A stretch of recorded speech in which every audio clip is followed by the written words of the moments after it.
Today we're going to go over kind of a basic idea of how to use your graphing calculator, since this is something that we're going to be using a lot more in this course probably than you have in other courses. Now, the one I'm going to be demonstrating today is a TI-84 Plus Silver Edition.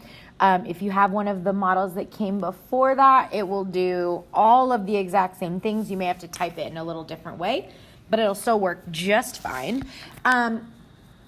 So what I would suggest is that you take some time to kind of play around with the buttons, see how they work, try different things. There's just a handful of things that I want to point out to you really quickly about this calculator that might be a little bit different than some others. If you have one of the Casio model calculators, that will also work just fine, but I'll have to help you with that kind of on your own in class.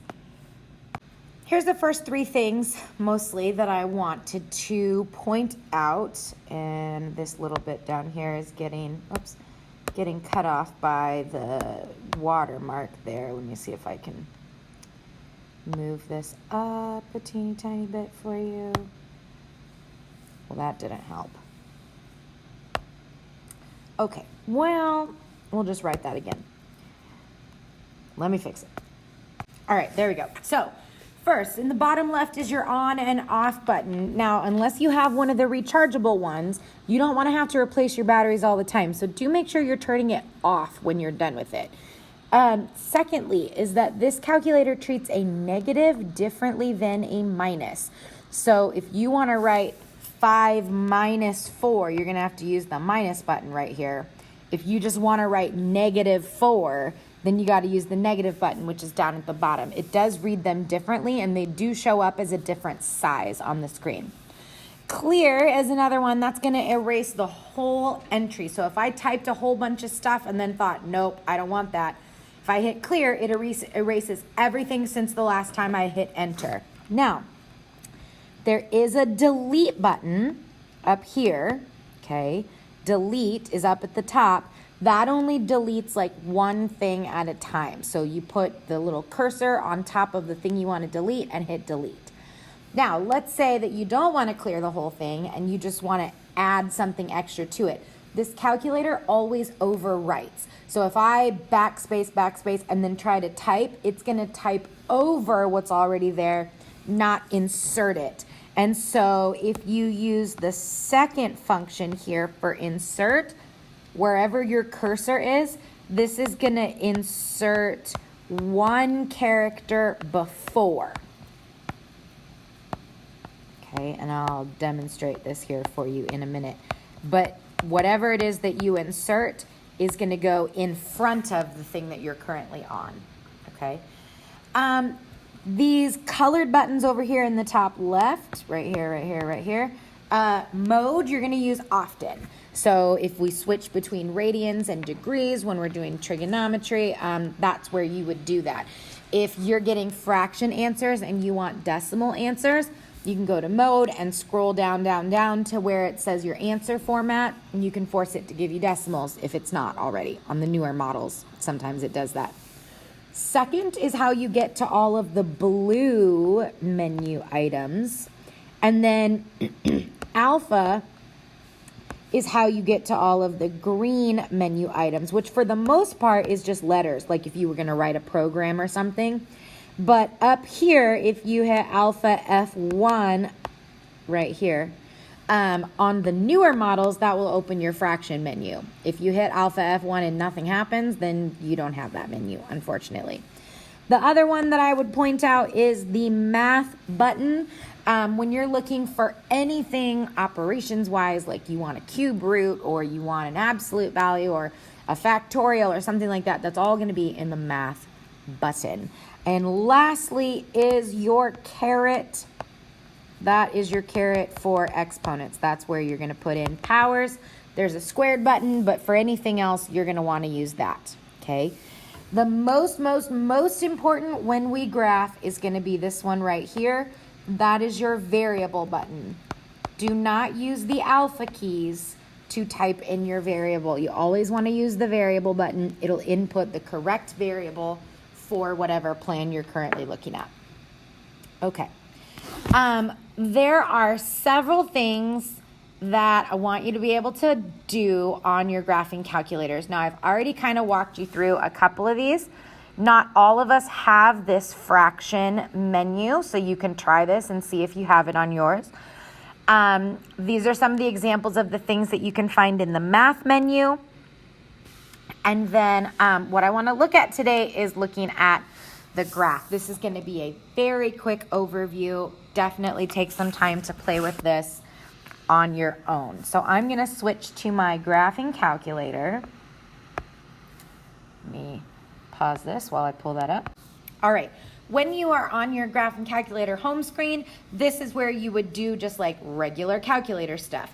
And so anytime you get into something you don't want to be in, let's say I get into a weird menu, how do I get out of that? That is quit, which is above mode. So we're going to say second mode, and that'll take you back to the calculator screen. That's where you're always going to start.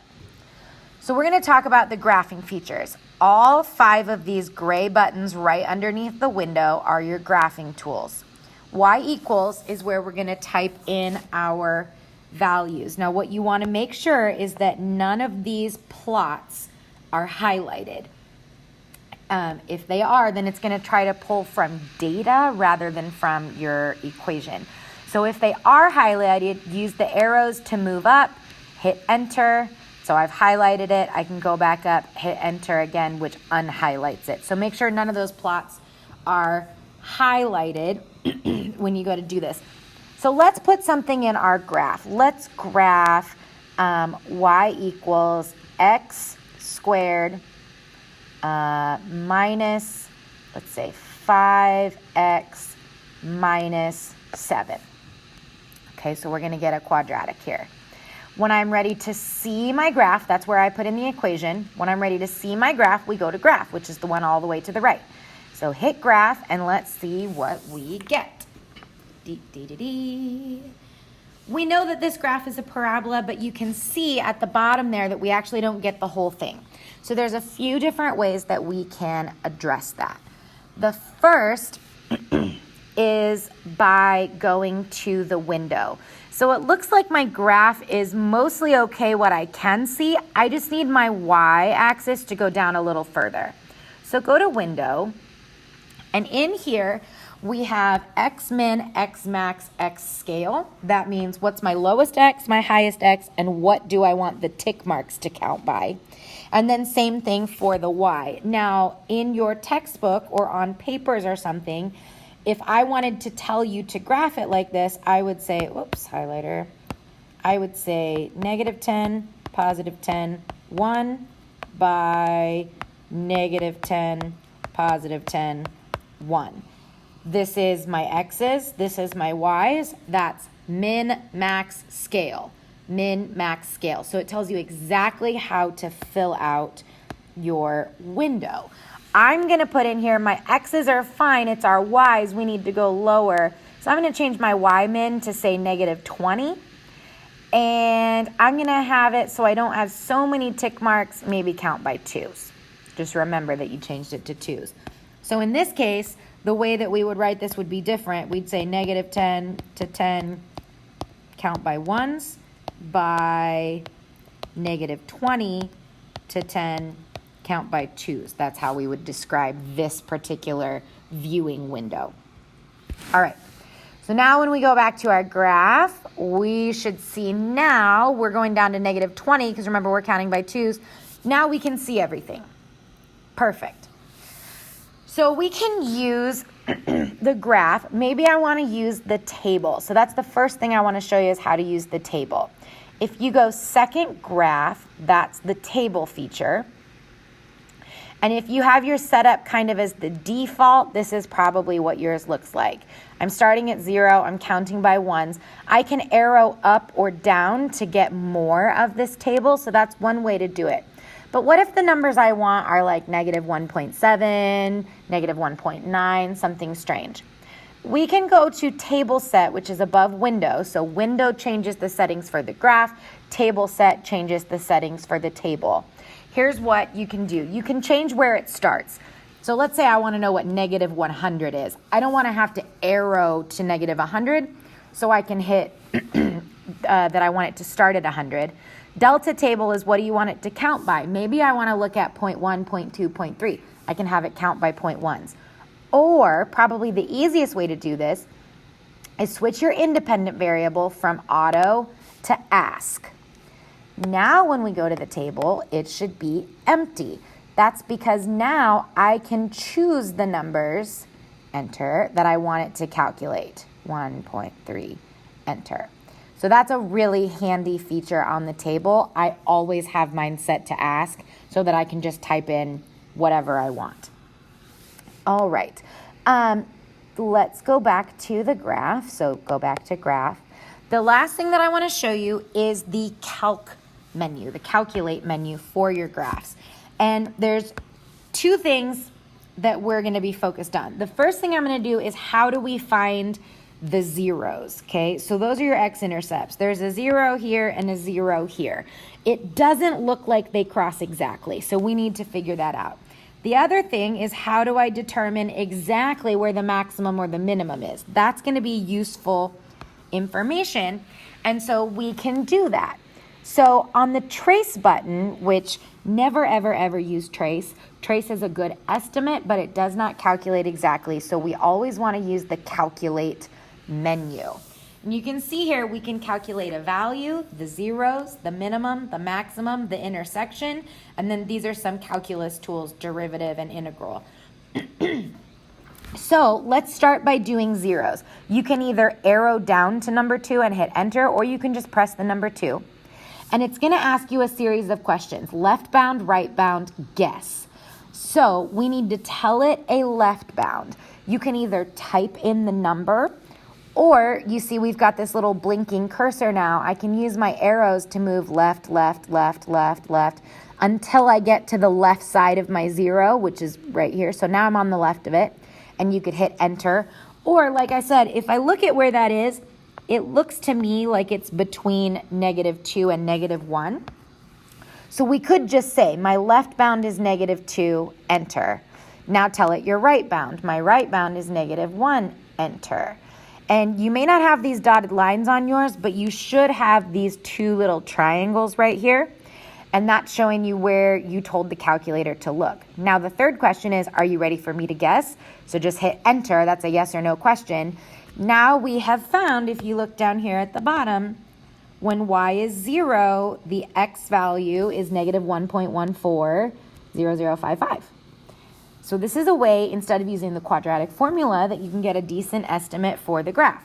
Then we would do this again for the other 0. We'd pick a different left bound, a different right bound, and tell it to guess. The process for a maximum or a minimum is exactly the same. This graph has a minimum. So let's go back to Calc, second Calc, and choose minimum, which is number 3. And now same thing.